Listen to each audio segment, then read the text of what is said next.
Hello everyone, hope to find you all well, having a great weekend and having some time to relax a little bit. Just making this short video to give an overview how the market breadth indicators that I use, how they are going into the next week, so we can have preparation on our minds how the market is behind the scenes. So looking for the first indicator that I use, we continue to have more stocks making new highs than new lows. So pretty much bullish bull market, at least for now.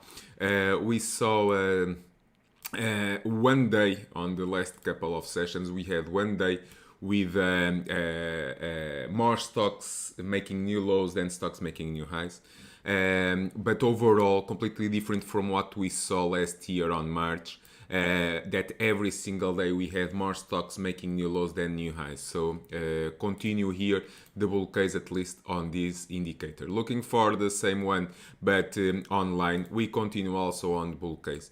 If you compare March 2020 with right now, completely different. So here we had a bear cross below the moving average, and that triggered the big sharp downside move and market shock last year on COVID. And right now it's completely different. The slopes are pointing up and making new highs. So for now, keeps the bull case here also pretty much intact. Looking for the advanced decline issues, also on the bull case, the slopes and the trend channel for now continues higher. It's below it's below the middle of the range. So we have here a similar, looking for the advanced decline issues, we have something similar as we saw at the end of January, beginning of February. What we want to see is that if the advanced decline issue starts to roll over, okay, and that will trigger a bigger correction ahead, or we are going to resume the bull trend and the bull case scenario. Looking for the oscillator also, it bottom exactly where it should, okay, and now what we want to see is if next couple of sessions is going to bounce, or if the indicator will starting rolling over, and the same thing with the oscillator starts to roll over, and we go into a bear case scenario going forward. But for now, keeping open-minded. Looking for the McLaren oscillator. Last week we hit some oversold readings. That's why on Friday we had finally the oversold bounce, but the tape for now continues bearish, okay, at least for now, with the last couple of days and weeks pretty much on the bear camp. We are clearing oversold bounces, but the bounces are getting sold, okay. So we continue here with some control on the bears. What bulls want to see, bulls want to see is something like this, okay, that we coming from negative readings start making day after day positive readings here, and that will trigger new all-time highs once again on the market. Otherwise, bears continue in control, at least while we are below some of the key levels, especially the short-term moving average. That for now is what is happening. It's getting sold at the 8 and 21 day moving average. Looking for the McLaren Summation Index, it triggered the bear case scenario here. Okay, bear cross. It's pointing down. Same thing happened here on December and the beginning of January. Same thing happened here last year on September, if you remember that we had a bigger correction and some tough weeks last year, September, October, until we gave once again on November a bull cross, and that bull cross triggered a big move higher with the market going into new all-time highs. So we have a similar situation, okay, we have here is SP 500. We have here a similar situation that we have here, okay. And but eventually what we want to see is if we are going to have in next couple of sessions a bull cross, okay, with the price recovering above the moving average, and also a bull cross on the indicator. We need something like this, as we saw on October, okay?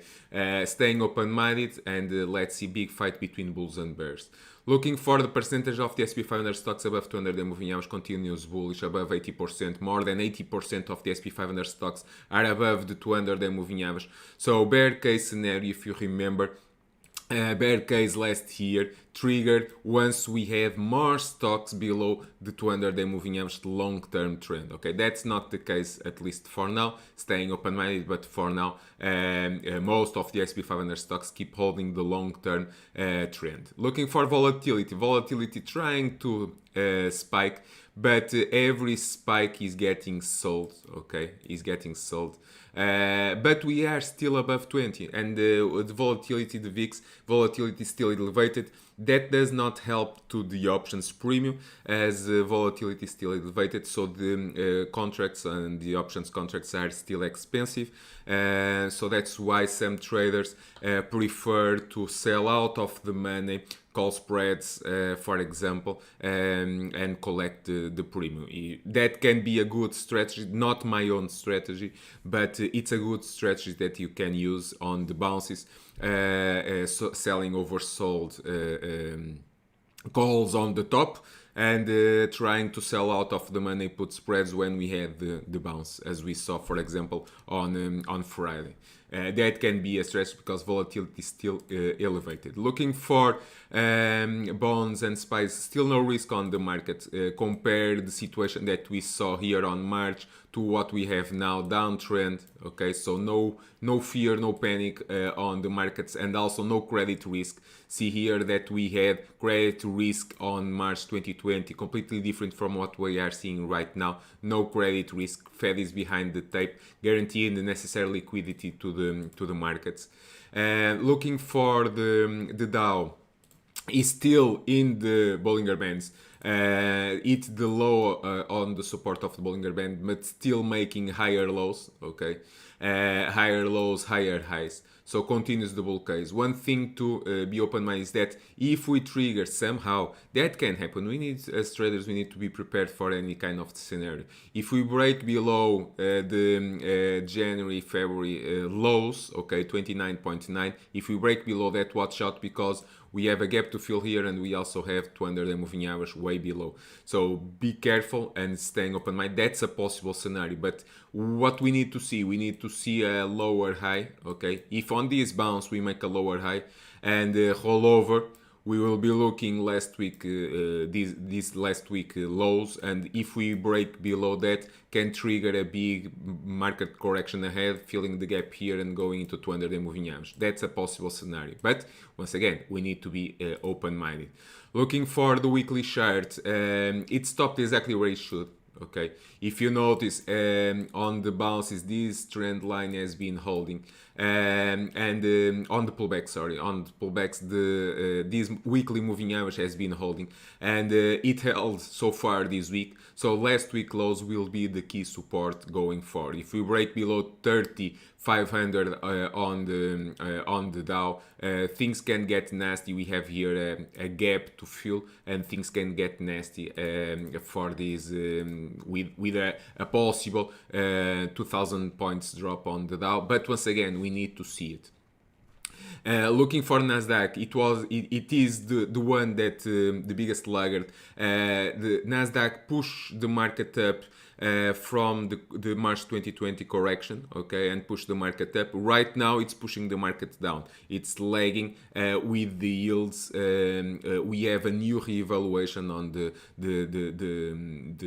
tech companies, considering that the yields are spiking up and moving very, very fast.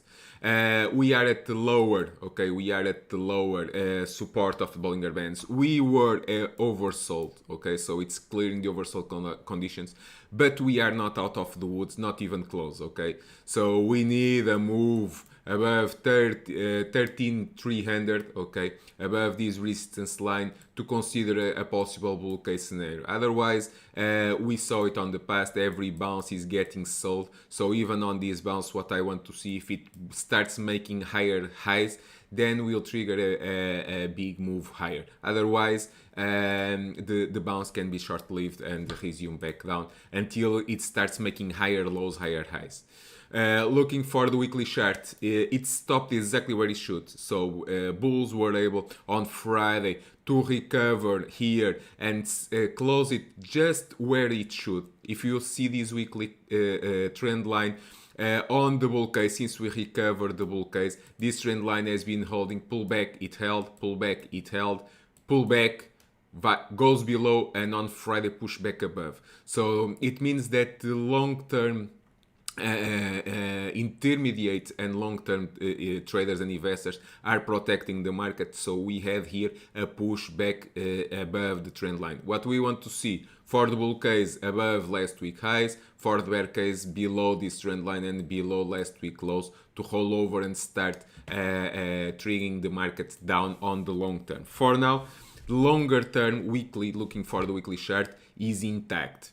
Looking for small caps are also, especially on the weekly chart, they were very overbought. Okay, very overbought conditions, so it cleared, and still room to go for the downside until it touched this weekly moving average and the weekly trend line. So we had the pullback, things were getting very overbought, and what I want to see next is if last week lows are going to hold. The week from the candle, from Friday candle, is very wide, very big, so bull case scenario needs above $220 to push all the way up, but we have here a strong down trend line and down resistance that we want to see if it's going to break or not. I continue to see lots of bearish options activity on small caps.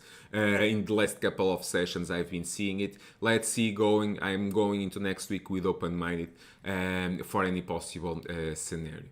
Looking for the SP 500 cash, exactly the same thing. It made a higher low versus 36.94, okay, with the last pullback on the market. Bull case scenario only above this resistance line, okay, only above this resistance line. You can draw this resistance line, and I will only be bullish if it breaks above. Otherwise, this can be another oversold bounce, okay, to clear the oversold conditions that I've been mentioning. But if in next couple of sessions we don't start seeing higher highs, higher lows, and continues to make lower highs, okay, then things can get ugly and we can go all the way into 200-day moving average. That can happen. Of course it can. Anything can happen on this market, but once again we need to see it, how the market, this first pullback on the market was on the yields, especially on the fear that everyone and the panic that lots of media and news are trying to create, fear about the yields spiking. This is the market readjusting and the valuations, especially on the tech names. That's why tech names are lagging and are moving down. But we had it on the past, okay? This kind of corrections, we had it on the past. We had a big correction September last year, okay? It was not easy. It was a big correction. But indeed, what happened, we were able to make some weeks later, some months later, 2 months later, we were able to make new all-time highs once again. So what I want to show is that a bear market is completely different from a correction, okay? So far we are having a correction and readjustment on the valuations on the tech names, okay? We will see when the dust will settle and where we will stop this correction. It's worthless to try to pick bottoms, and same thing as trying to achieve what will be the top. Are the top so far on the market is set? For now, yes, 39.50, but it does not mean that this year we cannot go into 4000 area. Why not? We can, okay, but we can also go down. But for that, what we need for the bear case, we need to break below 36.94. We will not have a bigger correction and a possible retest on below 3500 if we don't break the these year lows, okay, on the last pullback. For example, on SP500 36.94, if we break below, then okay, we will have more odds. It will be higher the odds. We go back into 3500 or even lower, okay. And even though we continue to have the bull case, while we are above 200-day, especially here on the SP500 above 200-day moving average. So lots of things that can happen on the market every single day. Every single day we see lots of moves either up or down. That has not been an easy path. But overall, we continue to have more stocks making new highs than new lows. So overall, the picture is pretty much bullish behind the scenes, unless we start seeing something as we saw on March last year, from March 2020, that's completely different from what we're seeing right now. This, for now, I will deal with it as a pullback or a small correction for reevaluation once again on the tech names, especially because on the yields going up. Are we going to morph into a bigger correction?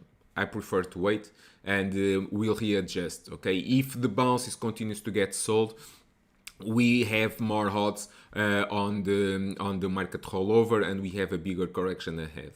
I prefer to be prepared, be mentally prepared, because every single time since we hit the bottom last year and the Fed said they will do whatever it takes, we have been seeing a big rip higher with the market buying every single correction and the pullbacks. We had lots of pullbacks and lots of correction since the March 2020 lows, and we continue to see new all-time highs once again.